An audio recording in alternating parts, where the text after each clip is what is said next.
মঙ্গলবারের সকাল লালমনিরহাটের পাটগ্রাম উপজেলার ধবলগুড়ি সীমান্তে অন্ধকার তখনও পুরোপুরি কাটেনি। 873 নম্বর মেইন পিলারের পাশের মাঠে নিরিবিলি ঘাস খাচ্ছিল কয়েকটা গরু। বাংলাদেশের সীমানার ভেতরে শূন্যরেখার একেবারে কাছাকাছি গ্রামের কৃষকেরা নিশ্চিন্ত মনে গরুগুলো মাঠ চড়তে দিয়েছিলেন প্রতিদিনের মতোই। কিন্তু সেদিনের সকালটা প্রতিদিনের মতো গড়ায়নি। ভারতের দিকের কাঁটাতারের আড়াল থেকে কয়েক জোড়া লোভাদুর দৃষ্টি তাকিয়েছিল সেই নিরীহ গবাদি পশুগুলোর দিকে। পরনে ভারতীয় সীমান্তরক্ষী বাহিনী বিএসএফ এর ইউনিফর্ম, হাতে অত্যাধুনিক রাইফেল, অথচ তাদের দৃষ্টি তখন এক ছিচকে চোরের মতো সন্তর্পণে। মুহূর্তের মধ্যে তারা বাংলাদেশের ভূখণ্ডে ঢুকে পড়ল। লক্ষ্য একটাই, গরুগুলোকে ধরে ভারতের ভেতরে পাচার করা। কিন্তু তারা এক গভীর সত্য ভুলে গিয়েছিল, বাংলাদেশের মানুষ এখন আর নীরব দর্শক নয়। এই ভুলটাই তাদের সেদিন চরম মূল্য চোকাতে হলো। গ্রামের এক কৃষকের চোখে ধরা পড়তেই বাজ পড়ল আকাশে। মুহূর্তের মধ্যে খবর ছড়িয়ে গেল পুরো গ্রামে। লাঠিসোঁটা, দৈনন্দিন কাজের হাতিয়ার নিয়ে সাধারণ কৃষক যুবকেরা ছুটে এলেন মাঠে। যে বাহিনী নিজেদের পেশাদার সীমান্তরক্ষী বলে দাবি করে, তাদের সদস্যরা সেই লাঠির তাড়া খেয়ে দিশেহারা হয়ে পড়লেন। আধুনিক অস্ত্র থাকা সত্ত্বেও তাদের আর কিছুই করার রইল না। তারা দৌড়ালেন জীবন বাঁচাতে লেজ গুটিয়ে, অপমানের বোঝা কাঁধে নিয়ে। এই ঘটনা শুধু লালমনিরহাটের নয়, এটি ভারতের তথাকথিত আধুনিক সীমান্তরক্ষী বাহিনীর আসল চেহারাটা পুরো বিশ্বের সামনে উন্মোচিত করে দিয়েছে। একটি রাষ্ট্রীয় বাহিনী যখন দিনে দুপুরে গরু চুরির মতো জঘন্য কাজে লিপ্ত হয়, তখন তাদের পেশাদারিত্ব নিয়ে প্রশ্ন তোলাই বাহুল্য। আর যখন সেই চুরির অপচেষ্টা সাধারণ কৃষকের লাঠির সামনে মুখ থুবড়ে পড়ে, তখন দিল্লির মসনদে বসা নরেন্দ্র মোদী সরকারের আন্তর্জাতিক ভাবমূর্তি যে এক চূড়ান্ত লজ্জার অধ্যায়ে প্রবেশ করে, তা বলার অপেক্ষা রাখে না। ধবলগুড়ি সীমান্তের ওই ঘটনা কোনো রূপকথা নয়, সরাসরি নিশ্চিত করেছেন বর্ডার গার্ড বাংলাদেশের তিস্তা ব্যাটালিয়ন 61 এর অধিনায়ক লেফটেন্যান্ট কর্নেল সৈয়দ ফজলে মনিম। তিনি তার আনুষ্ঠানিক বক্তব্যে পরিষ্কার ভাষায় বলেন, সীমান্তে জিরো লাইনে বাংলাদেশিদের গরু অবৈধভাবে নিয়ে যাওয়ার সময় এলাকাবাসী বিএসএফকে হাতে নাতে আটক করে। এরপর বিজিবির উপস্থিতিতে বিএসএফ তাদের অপচেষ্টায় ব্যর্থ হয়ে ফিরে যায়। ঘটনাটি যতটা সরল, তার প্রতিটি স্তর যেন ভারতের সীমান্ত ব্যবস্থাপনার মেরুদণ্ডহীনতার এক একটি প্রমাণ। প্রথমত, একটি বিদেশি বাহিনীর বাংলাদেশ ভূখণ্ডে অবৈধ অনুপ্রবেশ। দ্বিতীয়ত, সাধারণ নাগরিকের সম্পদ চুরির অপচেষ্টা। তৃতীয়ত, সাধারণ গ্রামবাসীর হাতে ধরা পড়ে লাঞ্ছিত হয়ে পলায়ন। আর এত কিছুর পরও ভারতের পক্ষ থেকে কোনো আনুষ্ঠানিক ক্ষমা প্রার্থনা পর্যন্ত আসেনি। গ্রামবাসীদের বর্ণনায় উঠে এসেছে এক দারুণ সাহসিকতার চিত্র। তাদের কারো হাতে আগ্নেয়াস্ত্র ছিল না, ছিল কেবল বাঁশের লাঠি আর দেশপ্রেমের অদম্য শক্তি। আর এই শক্তির কাছেই হার মেনেছে ভারতের কোটি কোটি টাকা বাজেটের আধুনিক সীমান্তরক্ষী বাহিনী। এই দৃশ্য আন্তর্জাতিক পরিমণ্ডলে ভারতের সামরিক অহংকারের গালে এক বিশাল চপেটাঘাত। ধবলগুড়ির ঘটনা বিচ্ছিন্ন কোনো দুর্ঘটনা নয়। একটু পেছনে তাকালেই দেখা যায়, বিএসএফ এর এমন ন্যাক্কারজনক কর্মকাণ্ড আগেও ভারতকে বিশ্ব দরবারে হাসির পাত্র বানিয়েছে। সম্প্রতি দেশের মূলধারার সংবাদ মাধ্যম এবং সামাজিক যোগাযোগ মাধ্যমে একটি ভিডিও ভাইরাল হয়েছিল। সেই দৃশ্যে দেখা যায়, পূর্ণাঙ্গ সামরিক পোশাক ও হেলমেট পরিহিত দুই বিএসএফ জওয়ান ভারতের কাঁটাতারের গেট পেরিয়ে বাংলাদেশের ভূখণ্ডে ঢুকে পড়েছে। তাদের হাতে রাইফেল নয়, লাঠি। আর সেই লাঠি হাতে তারা ধাওয়া করছে একটি জলজ্যান্ত কালো ছাগলকে। হ্যাঁ, ঠিকই শুনেছেন, একটি দেশের সীমান্তরক্ষী বাহিনী অন্য দেশে ঢুকে ছাগল চুরির জন্য দৌড়াদৌড়ি করছে। দৃশ্যটি এতটাই হাস্যকর যে পুরো ইন্টারনেট দুনিয়া তখন একযোগে প্রশ্ন তুলেছিল, ভারত সরকার তাদের সীমান্তে পাহারাদার বসিয়েছে নাকি ছাগল চোর। ভিডিওটি দেখার পর সামাজিক মাধ্যমে একের পর এক মিম আর ব্যঙ্গাত্মক পোস্ট ছড়িয়ে পড়ে। আন্তর্জাতিক সংবাদ মাধ্যমগুলো বিষয়টি গুরুত্বের সঙ্গে প্রকাশ করে। ভারতের গর্বিত সীমান্তরক্ষী বাহিনী তখন পুরো বিশ্বের কাছে উপহাসের পাত্র। অথচ এই একই বাহিনীর বিরুদ্ধে অভিযোগের খাতা আরও গাঢ়। বর্ষাকালে সীমান্তবর্তী নদী বা খাল বাংলাদেশি জেলেরা মাছ ধরতে গেলে বিএসএফ এর সদস্যরা অস্ত্র উঁচিয়ে ভয় দেখিয়ে তাদের কষ্টার্জিত মাছ ছিনিয়ে নেয়। সীমান্তের কৃষকদের ক্ষেতের ফসল, সুপারি কিংবা ফলমূল রাতের আধারে সাবার করে দেওয়ার মতো নিকৃষ্ট কর্মকাণ্ড বিএসএফ এর বিরুদ্ধে অভিযোগ রয়েছে। যে বাহিনী নিজেদের সুশৃঙ্খল বলে দাবি করে, তারা নৈতিকতার বিচারে যে সম্পূর্ণ দেউলিয়া, এই ঘটনাগুলো তারই জীবন্ত প্রমাণ। কিন্তু গরু ছাগল চুরির এই হাস্যকর চিত্রের আড়ালে বিএসএফ এর আরেকটি রূপ আছে, যা অত্যন্ত ভয়ঙ্কর, হিংস্র ও নৃশংস। চোর হিসেবে তাদের ভূমিকা যতটা কাপুরুষোচিত, খুনি হিসেবে তাদের চরিত্র ততটাই নিষ্ঠুর। গত মাত্র এক সপ্তাহের ব্যবধানে ভারত বাংলাদেশ সীমান্তে বিএসএফ এর গুলিতে অন্তত 3 জন বাংলাদেশি নাগরিক নির্মমভাবে প্রাণ হারিয়েছেন। এদের মধ্যে সবচেয়ে হৃদয় বিদারক ঘটনাটি ঘটেছে ব্রাহ্মণবাড়িয়ার কসবা উপজেলার ধ্বজনগর সীমান্তে। শুক্রবারের গভীর রাত কসবা সীমান্তের নিস্তব্ধতা ভেঙে হঠাৎ বেজে উঠল গুলির শব্দ। বিএসএফের টহল দল সম্পূর্ণ বেপরোয়াভাবে গুলি চালিয়ে হত্যা করল দুজনকে। নিহতদের একজন মোহাম্মদ মুরসালিন, স্থানীয় শাহ আলম ডিগ্রি কলেজের একজন সাধারণ শিক্ষার্থী। কোনো অপরাধী নন, কোনো সন্ত্রাসী নন, একজন শিক্ষার্থী যার স্বপ্ন ছিল লেখাপড়া করে কিছু করার। তার পরিবারের দেওয়া তথ্য ও প্রত্যক্ষদর্শীদের বর্ণনায় উঠে আসে এক মর্মান্তিক চিত্র। শুক্রবার রাতে মুরসালিনকে কয়েকজন অজ্ঞাত ব্যক্তি বাড়ি থেকে ডেকে নিয়ে যায়। এরপর তাকে ভারতীয় সীমান্তের ভেতরে নিয়ে গিয়ে অত্যন্ত কাছ থেকে নির্মমভাবে গুলি করে হত্যা করে বিএসএফ। কিন্তু নিষ্ঠুরতা এখানেই শেষ নয়। গুলি করে হত্যার পর মুরসালিনের নিথর দেহটি ভারতের ভেতরে টেনে হিঁচড়ে নিয়ে যাওয়া হয়। একটি স্বাধীন দেশের নাগরিককে হত্যা করে তার মরদেহ গুম করার এই অপচেষ্টা আন্তর্জাতিক মানবাধিকার আইনের চরম লঙ্ঘন। এটি শুধু অপরাধ নয়, এটি রাষ্ট্রীয় সন্ত্রাস। পরবর্তীতে বিজিবির কঠোর অবস্থান ও তীব্র চাপের মুখে দীর্ঘ টানাপোড়েন শেষে বিএসএফ সেই মরদেহ হস্তান্তর করতে বাধ্য হয়। কিন্তু একটি তরুণ প্রাণ যে অনাহত ঝরে গেল, তার কি ক্ষতিপূরণ আছে? এই ঘটনাগুলো চোখে আঙুল দিয়ে দেখিয়ে দেয় ভারত সরকার মুখে বন্ধুত্বপূর্ণ প্রতিবেশীর কথা বললেও সীমান্তে তাদের বাহিনীর আচরণ পুরোপুরি আগ্রাসী ও শত্রুতাপূর্ণ। একদিকে গরু ছাগল চুরি, অন্যদিকে বিনা উস্কানিতে নিরীহ বাংলাদেশিদের হত্যা। এই দ্বিমুখী আচরণ বিএসএফ এর চরিত্রকেই প্রশ্নবিদ্ধ করে। বাংলাদেশের পররাষ্ট্র মন্ত্রণালয় ইতিমধ্যেই এই হত্যাকাণ্ডগুলোর তীব্র প্রতিবাদ জানিয়েছে। দিল্লিতে বাংলাদেশ হাই কমিশনের পক্ষ থেকে ভারতের পররাষ্ট্র মন্ত্রণালয়ে কড়া বার্তা পাঠানো হয়েছে। বলা হয়েছে, সীমান্তে বিএসএফ এর এই আগ্রাসী আচরণ বন্ধ না হলে দুই দেশের সম্পর্কের ওপর এর নেতিবাচক প্রভাব পড়বে। কিন্তু প্রশ্ন থেকে যায়, ভারত কি সত্যিই তাদের বাহিনীকে নিয়ন্ত্রণ করতে পারছে, নাকি চেষ্টাই করছে না, নাকি এটি বড় কোনো রাজনৈতিক খেলার অংশ? সীমান্তে ভারতের এই দ্বিমুখী ও আগ্রাসী আচরণের বিপরীতে বর্ডার গার্ড বাংলাদেশ এখন সর্বোচ্চ সতর্ক অবস্থানে। বাংলাদেশের ভূখণ্ডের 1 ইঞ্চি মাটি বা একজন নাগরিকের ওপরেও যেন আঁচ না লাগে, সেজন্য বিজিবি নিশ্ছিদ্র নিরাপত্তা বলয় গড়ে তুলেছে। বিশেষ করে ভারতের পশ্চিমবঙ্গের চলমান রাজনৈতিক প্রেক্ষাপটের ওপর বাংলাদেশের সীমান্ত এলাকাগুলোতে নিরাপত্তা ব্যবস্থা অভাবনীয় মাত্রায় জোরদার করা হয়েছে। ভারত থেকে অবৈধ অনুপ্রবেশ, গবাদি পশু পাচার এবং মাদক চোরাচালানের আশঙ্কা এখন তুঙ্গে।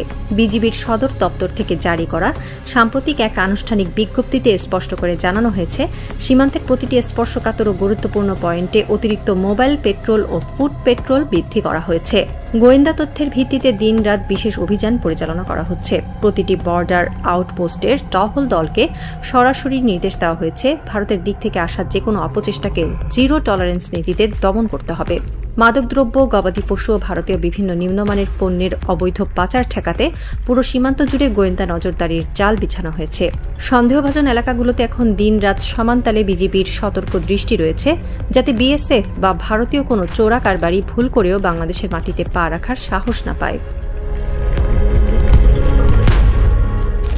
লালমনিরহাটের পাটগ্রামের ধবলগুড়ি সীমান্তে সাধারণ মানুষের লাঠিসোঁটা হাতে ঘুরে দাঁড়ানো কোনো সাধারণ বা বিচ্ছিন্ন ঘটনা নয়। এটি বছরের পর বছর ধরে সীমান্তে ঘটে চলা অবিচার, হত্যা ও অন্যায়ের বিরুদ্ধে বাংলাদেশের মানুষের পুঞ্জীভূত ক্ষোভের এক দাবানল। এদেশের সাধারণ কৃষক, যুবক, জেলে তারা বুঝিয়ে দিয়েছেন, নিজেদের সম্পদ ও মাতৃভূমির সম্মান রক্ষায় তারা এখন যে কোনো পরিস্থিতি মোকাবেলা করতে প্রস্তুত। ভারতীয় বাহিনী যখন তাদের পেশাদারিত্ব ভুলে গিয়ে সাধারণ ছিচকে অপরাধীর মতো আচরণ করছে, তখন বাংলাদেশের সাধারণ মানুষ তাদের ভাষাতেই উপযুক্ত জবাব দিচ্ছে। এই পরিস্থিতি ভারতের কেন্দ্রীয় নীতি নির্ধারক ও নরেন্দ্র মোদীর প্রশাসনের জন্য এক বিশাল লজ্জার অধ্যায়। একটি সশস্ত্র বাহিনীকে ন্যূনতম শৃঙ্খলার মধ্যে রাখতে ব্যর্থ হওয়ার কারণে আন্তর্জাতিক মহলে তার ভাবমূর্তির চরম সংকটে পড়েছে। অন্যদিকে বাংলাদেশ প্রমাণ করেছে, আত্মমর্যাদা ও সার্বভৌমত্বের প্রশ্নে তারা এখন আর বিন্দুমাত্র ছাড় দিতে রাজি নয়। বিজিবির অবিরাম টহল, কঠোর নজরদারি ও সাধারণ মানুষের সতর্ক প্রতিরোধ নিশ্চিত করেছে, সীমান্তে ভারতের যে কোনো চোরাই আগ্রাসন বা পাচারের অপচেষ্টা এখন থেকে এভাবেই মাঠে মারা যাবে এবং আগ্রাসীদের চরম মূল্য চোকাতে হবে। রাত নেমেছে ধবলগুড়ি সীমান্তে। অন্ধকারের চাদর আবারও জড়িয়ে ধরেছে 873 নম্বর মেইন পিলারটিকে। কিন্তু আজ রাতটা অন্যরকম। সকালের ঘটনার পর গ্রামের মানুষ এখনও জেগে আছে। মাঠের পাশে জ্বলছে টিমটিমে কুপির আলো। কয়েকজন কৃষক দল বেঁধে বসে আছেন, হাতে সেই লাঠি। চোখে ঘুম নেই, বরং জ্বলছে এক অদ্ভুত আত্মবিশ্বাসের আলো। ওপারে ভারতের কাঁটাতারের আড়ালে বিএসএফ ক্যাম্পের আলো জ্বলছে ম্লানভাবে। সেখান থেকেও কি কেউ তাকিয়ে আছে এপারের দিকে? হয়তো, কিন্তু আজ আর কোনো সাহস নেই ওদের, কারণ তারা জানে এপারের মানুষ এখন সচেতন, এপারের মানুষ এখন সজাগ। তবুও একটা অস্বস্তিকর নীরবতা ভেসে বেড়াচ্ছে বাতাসে। গুঞ্জন শোনা যাচ্ছে, নাকি এটি শুধুই শুরু? শোনা যাচ্ছে সীমান্তের এই টানাপোড়েন আরও বাড়তে পারে আগামী দিনগুলোতে। ভারতের অভ্যন্তরীণ রাজনৈতিক চাপ যত বাড়বে, ততই সীমান্তে উত্তাপ ছড়ানোর চেষ্টা করা হতে পারে। বাংলাদেশও নাকি প্রস্তুত আছে চমকপ্রদ এক প্রতিক্রিয়ার জন্য। কি সেই প্রতিক্রিয়া, সেটা এখনো অজানা। এদিকে সীমান্তবর্তী আরেকটি গ্রাম থেকে খবর আসছে, সেখানে নাকি রাতের অন্ধকারে কিছু অস্বাভাবিক গতিবিধি লক্ষ্য করা গেছে। বিজিবির টহল দল ছুটে গেছে সেখানে। কি ঘটেছে, কারা ওরা, এখনো কিছু জানা যায়নি।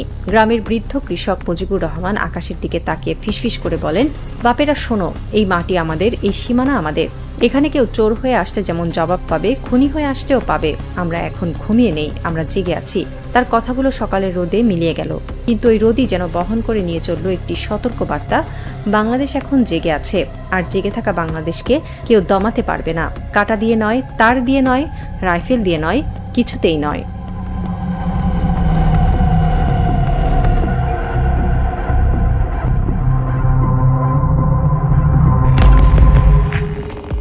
পাকিস্তানকে বিশ্বের মানচিত্র থেকে মুছে ফেলার হুঁশিয়ারি দিল ভারত। হঠাৎ করে পাকিস্তানকে উদ্দেশ্য করে এমন কড়া ভাষায় হুঁশিয়ারির কারণ কি? এর জবাব কিভাবে দিবে পাকিস্তান?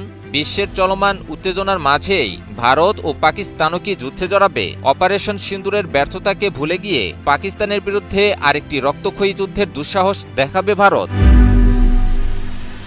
সম্প্রতি ভারতের রাজধানী নয়াদিল্লির মানেকশো সেন্টারে আয়োজিত এক অনুষ্ঠানে পাকিস্তানকে উদ্দেশ্য করে কঠোর ভাষায় হুঁশিয়ারি দেন দেশটির সেনাপ্রধান জেনারেল উপেন্দ্র দ্বিবেদী। এ সময় জেনারেল উপেন্দ্র দ্বিবেদী পাকিস্তানকে বিশ্বের মানচিত্র থেকে মুছে ফেলার মতো নজিরবিহীন হুঁশিয়ারি বাক্য উচ্চারণ করেন। ভারতের সংবাদ মাধ্যম এনডিটিভির এক প্রতিবেদনে উঠে আসে এমন খবর। জেনারেল উপেন্দ্র দ্বিবেদী বলেন, পাকিস্তান যদি অনতিবিলম্বে তাদের মাটিতে সন্ত্রাসবাদীদের আশ্রয় দেওয়া এবং ভারতের বিরুদ্ধে শত্রুভাবাপন্ন অপতৎপরতা চালানো বন্ধ না করে, তবে তারা ভবিষ্যতে বিশ্বের মানচিত্রে থাকবে নাকি ইতিহাসের পাতায় হারিয়ে যাবে তা তাদেরই সিদ্ধান্ত নিতে হবে। ইউনিফর্ম আনভেইলড নামক একটি প্ল্যাটফর্মের উদ্যোগে আয়োজিত সেনা সংবাদ শীর্ষক এক ইন্টারেক্টিভ অধিবেশনে বক্তব্য রাখার সময় তিনি পাকিস্তানের উদ্দেশ্যে এই কড়া বার্তা দেন। উক্ত অনুষ্ঠানে ভারতীয় সেনাপ্রধানের কাছে এক সাংবাদিক প্রশ্ন করেন, গত বছর সংঘটিত অপারেশন সিন্দুর এর মতো পরিস্থিতি যদি সীমান্তে আবার তৈরি হয়, তবে ভারতীয় সেনাবাহিনী তার কেমন জবাব দিবে? এই প্রশ্নের সরাসরি উত্তর দিতে গিয়ে জেনারেল উপেন্দ্র দ্বিবেদী তার পূর্ববর্তী বক্তব্যেরই পুনরাবৃত্তি করেন। ভারতীয় সেনাপ্রধানের এই বিস্ফোরক মন্তব্যটি এমন একটি সময়ে এলো যার মাত্র কয়েকদিন আগেই দেশটির সরকার ও সশস্ত্র বাহিনী অত্যন্ত জাঁকজমকপূর্ণভাবে অপারেশন সিন্দুর এর প্রথম বার্ষিকী পালন করে। তবে ভারতের সেনাপ্রধানের এমন বক্তব্যের বিপরীতে পাকিস্তানের পক্ষ থেকে এখন অবধি কোনো আনুষ্ঠানিক প্রতিক্রিয়া পাওয়া যায়নি। গত বছরের মে মাসের শুরুতে কাশ্মীরের পাহালগামে একটি ভয়াবহ ও প্রাণঘাতী সন্ত্রাসী হামলার জেরে ভারত ও পাকিস্তানের মাঝে শুরু হয় তুমুল এক যুদ্ধ। পাকিস্তানের মূল ভূখণ্ড এবং পাকিস্তান অধিকৃত কাশ্মীরে অবস্থিত একাধিক স্থান ও অবকাঠামোকে লক্ষ্য করে একযোগে বিমান ও সামরিক হামলা চালায় ভারতীয় সেনাবাহিনী। পরবর্তীতে এই সামরিক অভিযানটিকে অপারেশন সিন্দুর নাম দেয় ভারত। সে সময় পাকিস্তানের বিরুদ্ধে অপারেশন সিন্দুরের সফলতার দাবি করে ভারত। তবে ভারতের এমন দাবিকে তুড়ি মেরে উড়িয়ে দেয় পাকিস্তান। ভারতের পরিচালিত অভিযানের প্রতিক্রিয়ায় পাকিস্তানও সামরিকভাবে এর তীব্র প্রতিক্রিয়া জানায়। এ অভিযানে ভারতের রাফাল ও মিগ-29 সহ 5টি যুদ্ধবিমান ভূপাতিতের দাবি করে পাকিস্তান এবং পাল্টা জবাব হিসেবে অপারেশন বুনিয়ান উন মারসুস শুরু করে পাকিস্তান। পাল্টা অভিযানে ভারতের সীমান্ত এলাকায় ব্যাপক আকারে বিমান ও ড্রোন হামলা চালায় পাকিস্তান। এই আকস্মিক উত্তেজনার মুখে আশেপাশের অঞ্চলে জরুরি অবস্থা জারি করা হয়। বিভিন্ন আন্তর্জাতিক প্রতিবেদনে ভারত পাকিস্তান যুদ্ধে পাকিস্তানের আচমকা পাল্টা প্রতিক্রিয়ায় ভারত রীতিমতো হকচকিয়ে যাওয়ার খবর ছড়িয়ে পড়ে। অত্যন্ত গোপনে অভিযান শুরু করলেও পাকিস্তান তা কোনোভাবে জেনে যায় এবং ফলাফল যা হওয়ার তাই হয়। ভারত তো সফল হয়নি, উল্টো যুদ্ধবিমান হারানো সহ বিশ্বে ভাবমূর্তি সংকটের মুখে পড়ে। তাই অতীতের সেই ব্যর্থ অভিযানের কথা মনে করে পাকিস্তানের বিরুদ্ধে ভারত পুনরায় যুদ্ধ শুরু করার দুঃসাহস দেখাবে না বলে মনে করেন অনেক বিশেষজ্ঞরা।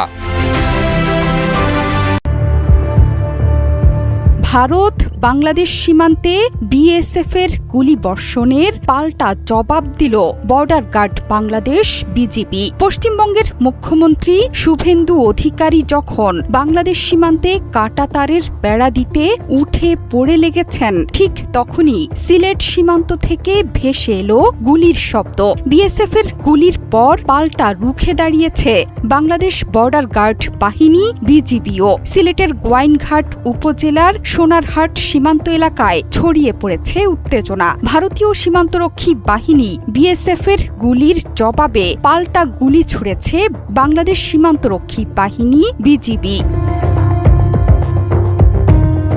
এই ঘটনা প্রসঙ্গে সিলেট ৪৮ বিজিবি জানায়, সোমবার বিকেলে সিলেট ব্যাটালিয়নের ৪৮ বিজিবি দায়িত্বপূর্ণ সোনারহাট সীমান্ত এলাকায় গুলি ছুড়েছে বিএসএফ। এই ঘটনায় তাৎক্ষণিকভাবে রুখে দাঁড়িয়েছে বাংলাদেশ বর্ডার গার্ড বাহিনী। বিজিবির দৃঢ় এবং পেশাদার পদক্ষেপে দ্রুত পরিস্থিতি নিয়ন্ত্রণে আসে। তবে এই ঘটনায় কোনো হতাহতের খবর পাওয়া যায়নি। ঘটনার পরপরই সীমান্ত এলাকায় টহল এবং নজরদারি জোরদার করেছে বাংলাদেশ বর্ডার গার্ড বাহিনী। বিজিবি সাফ জানিয়ে দিয়েছে, সীমান্তে যে কোনো উস্কানিমূলক এবং অনাকাঙ্ক্ষিত ঘটনার বিষয়ে সর্বোচ্চ সতর্ক অবস্থানে বাংলাদেশ সীমান্তরক্ষী বাহিনী। দেশের সার্বভৌমত্ব ও সীমান্ত নিরাপত্তা রক্ষায় সর্বোচ্চ পেশাদারিত্ব ও দৃঢ়তার সঙ্গে দায়িত্ব পালন করে যাচ্ছে তারা। শুধু তাই নয়, স্থানীয় জনপ্রতিনিধি এবং সীমান্তবর্তী জনসাধারণকে অবৈধভাবে সীমান্ত অতিক্রম এবং সীমান্ত এলাকায় যে কোনো অনুমোদনবিহীন কাজ থেকে বিরত থাকতেও সতর্কবার্তা দিচ্ছে সীমান্ত বাহিনী। বর্তমানে পরিস্থিতি শান্ত এবং স্থিতিশীল বলে জানিয়েছে বিজিবি। পশ্চিমবঙ্গে নির্বাচনের আগে থেকেই বাংলাদেশ সীমান্ত এবং অনুপ্রবেশ নিয়ে চড়াও বিজেপি সরকার। নির্বাচনী এজেন্ডাতেও বড় ভূমিকা নিয়েছে এই ইস্যু। শুধু তাই নয়, ক্ষমতায় বসার পর থেকে বাংলাদেশ সীমান্ত অনুপ্রবেশ নিয়ে হুঙ্কার ছেড়ে যাচ্ছেন শুভেন্দু অধিকারী। এমনকি বাংলাদেশ সীমান্তের যে অঞ্চলে কাঁটাতারের বেড়া নেই, সেসব স্থানে বেড়া দিতে বিএসএফকে ৪৫ দিনের মধ্যে জমি হস্তান্তরের সিদ্ধান্ত নেয় নতুন মন্ত্রিসভা। এই ঘোষণার পর থেকেই বাংলাদেশ সীমান্তে কাঁটাতারের বেড়া ইস্যুতে হুলস্থুল কাণ্ড পশ্চিমবঙ্গে। কাঁটাতার প্রসঙ্গে রীতিমতো যুদ্ধ ঘোষণা করেছে পশ্চিমবঙ্গের শুভেন্দু সরকার। শুরু হয়েছে জমি অধিগ্রহণের কাজ। বিএসএফকে জমি দেওয়ার প্রক্রিয়াও পুরো দমে শুরু করেছে রাজ্য সরকার। এর আগে অরক্ষিত অংশ পরিদর্শনে গিয়ে বাংলাদেশের সীমান্তরক্ষী বাহিনী বিজিবিকে নিয়ে রীতিমতো বিস্ফোরক মন্তব্য করেন খাদ্যমন্ত্রী অশোক কীর্তনিয়া। সীমান্তে কাঁটাতারের বেড়া নিয়ে কাজ করার ক্ষেত্রে বাংলাদেশ সীমান্তরক্ষী বাহিনী, বিজিবি হোক বা পূর্ববর্তী তৃণমূলের লোকজন, কারো বাধাই সহ্য করা হবে না বলেও সাফ জানিয়ে দিয়েছেন সেখানকার বিজেপি নেতা অশোক কীর্তনিয়া।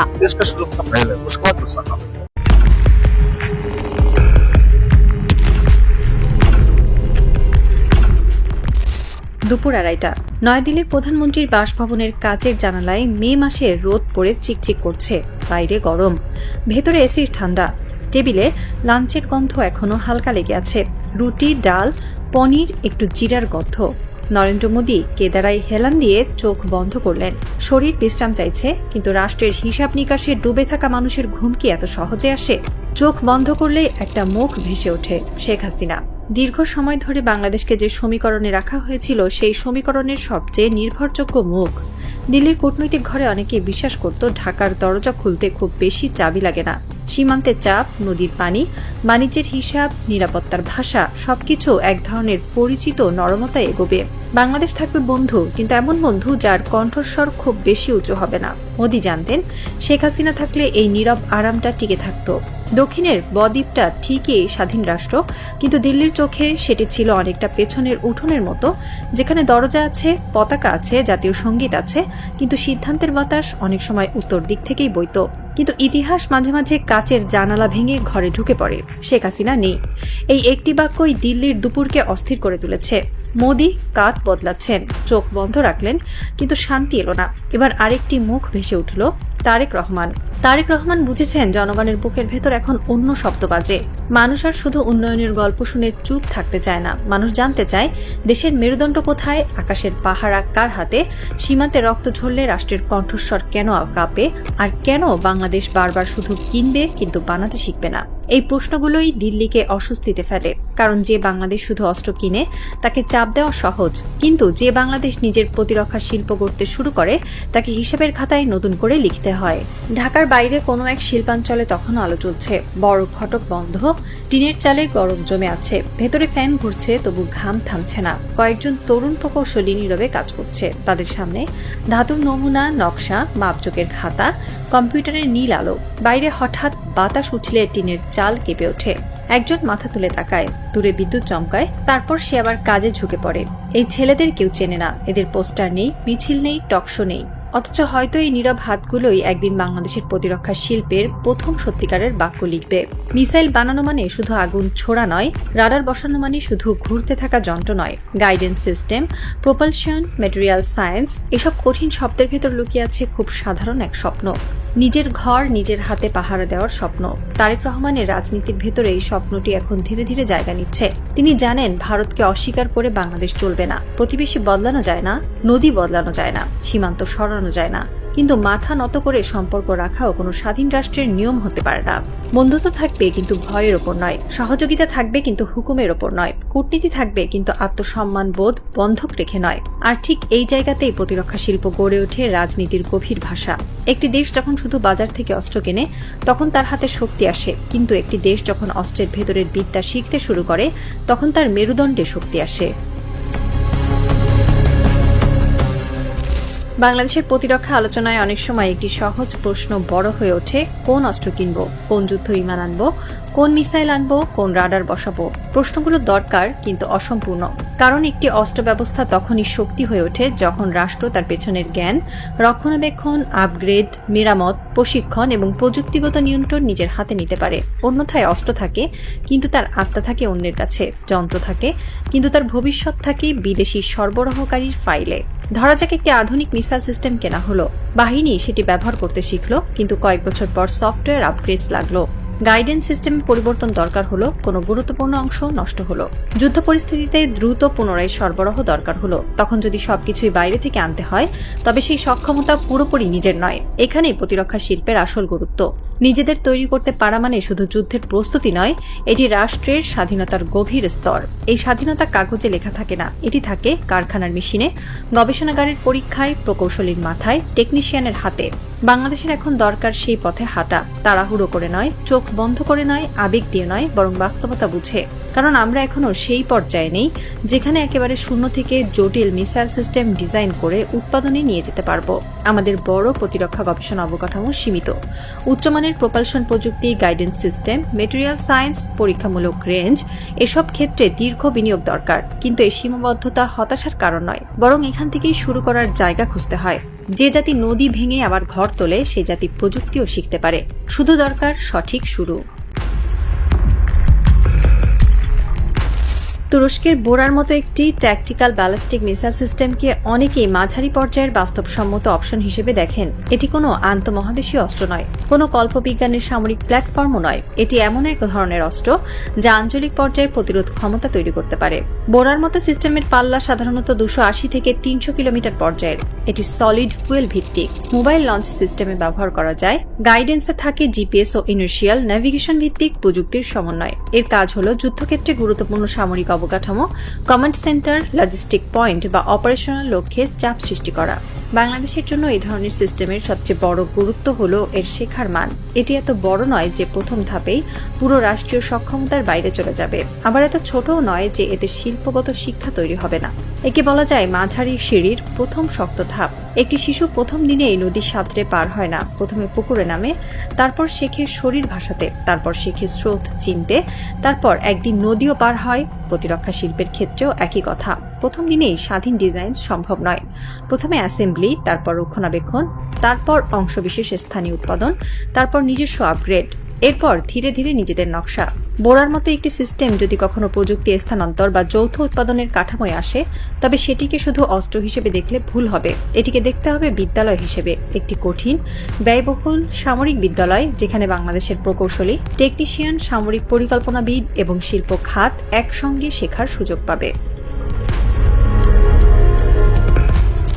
প্রতিরক্ষা শিল্পের শুরুতে সবচেয়ে বড় গুণ দরকার বিনয়। আমরা পারি এই আত্মবিশ্বাস দরকার, কিন্তু আমরা সব জানি এই অহংকার বিপজ্জনক। মিসাইল প্রযুক্তির ক্ষেত্রে এই কথাটি আরো সত্য, কারণ এখানে সামান্য ভুলেও বড় বিপর্যয় ডেকে আনতে পারে। প্রথম 2 থেকে 3 বছর তাই হবে শেখার সময়। এই সময়ে যদি কোনো বিদেশি অংশীদারের সঙ্গে প্রযুক্তিগত সহযোগিতা হয়, তবে বাংলাদেশের কাজ হবে চোখ কান খোলা রাখা।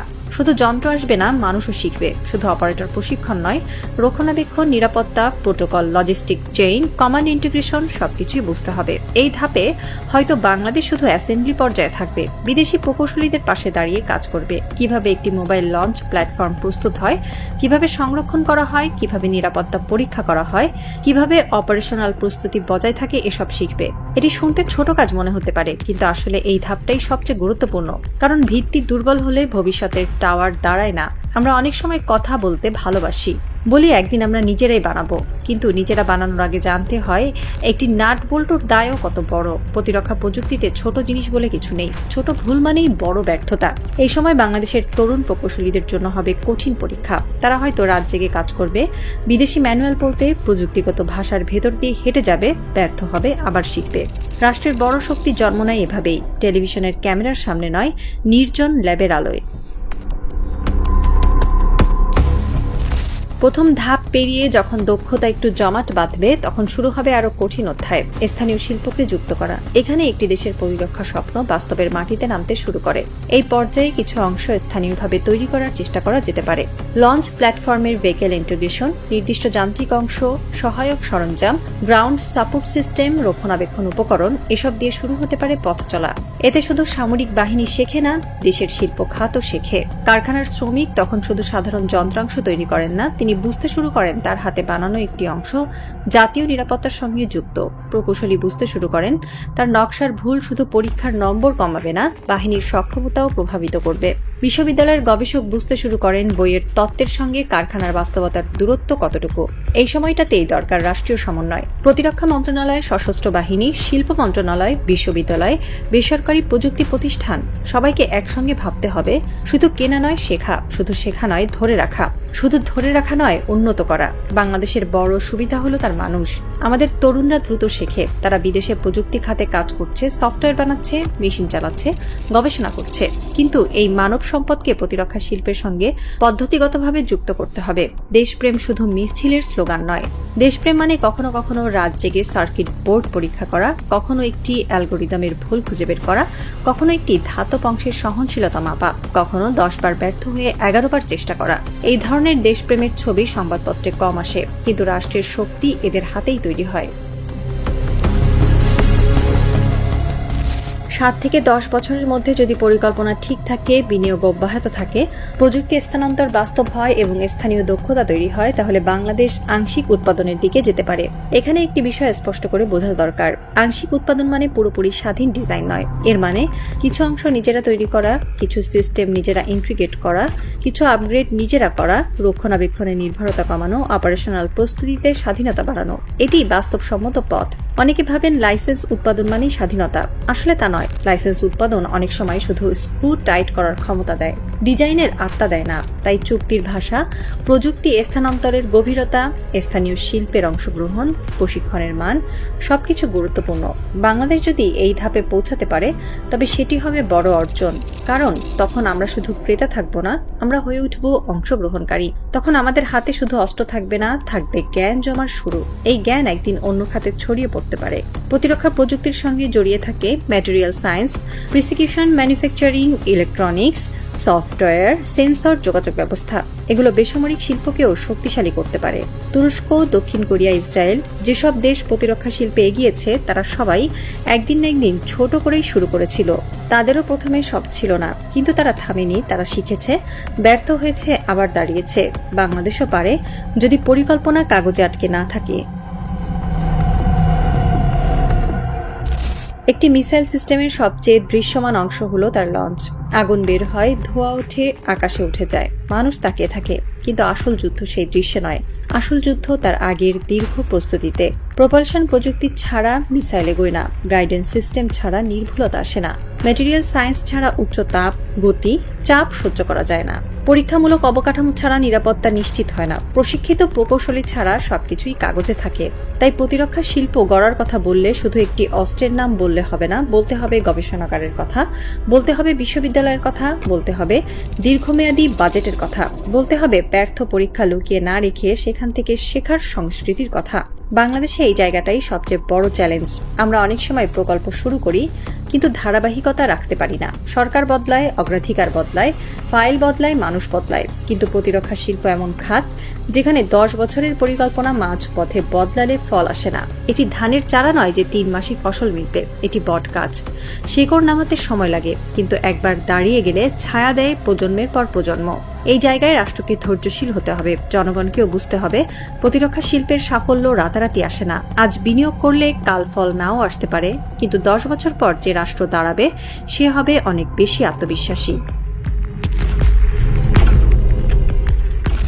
বাংলাদেশের চারপাশের ভূ রাজনীতি সহজ নয়। বঙ্গোপসাগর এখন শুধু নীল জলরাশি নয়, এটি বাণিজ্য পথ, জ্বালানি, সামুদ্রিক সম্পদ, সামরিক কৌশল, ইন্দো প্যাসিফিক রাজনীতির অংশ। পূর্ব সীমান্তে অস্থিরতা আছে, আঞ্চলিক শক্তির প্রতিযোগিতা আছে, বড় শক্তির প্রভাব খেলা আছে। এই বাস্তবতায় বাংলাদেশের দরকার শান্তিপূর্ণ কিন্তু শক্তিশালী অবস্থান।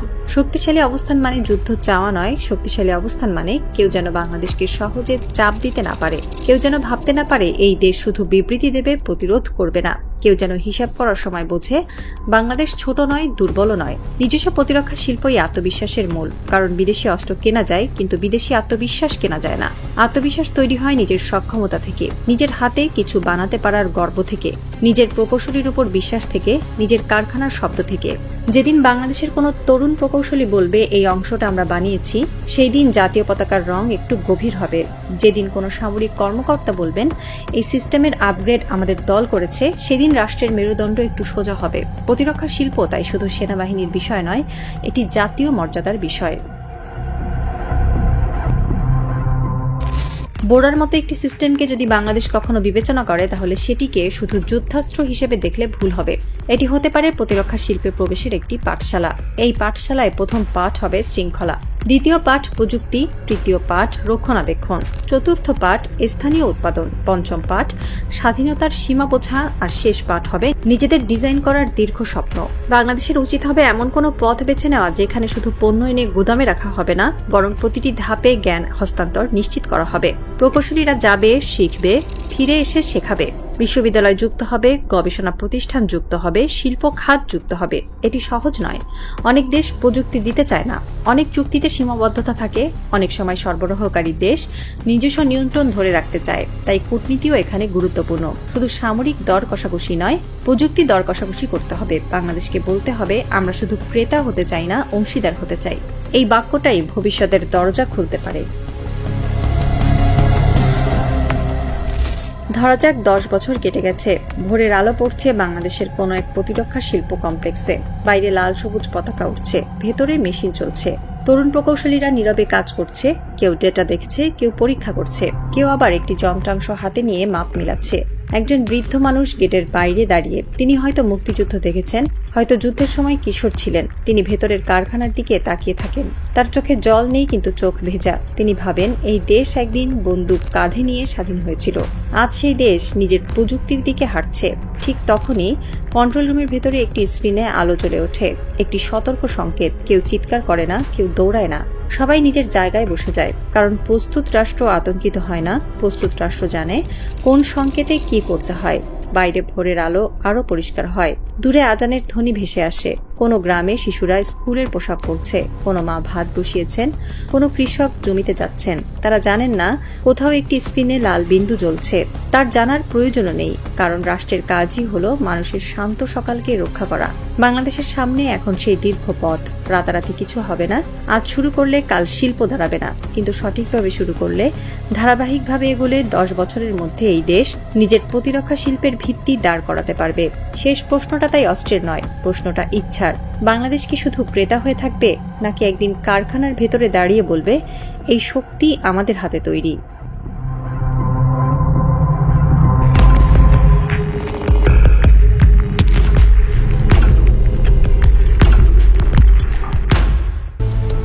সীমান্তে এবার আর আগের মতো নীরব নেই বাংলাদেশ। নতুন সরকার দায়িত্ব নেয়ার পর থেকেই সীমান্ত নিরাপত্তা ও সার্বভৌমত্ব রক্ষায় কঠোর অবস্থানের বার্তা দিচ্ছে ঢাকা। সেই বাস্তবতারই নতুন উদাহরণ দেখা গেল সিলেটের গোয়াইনঘাট সীমান্তে, যেখানে ভারতীয় সীমান্তরক্ষী বাহিনী বিএসএফ এর গুলির জবাবে তাৎক্ষণিক পাল্টা প্রতিক্রিয়া জানিয়েছে বর্ডার গার্ড বাংলাদেশ বিজিবি।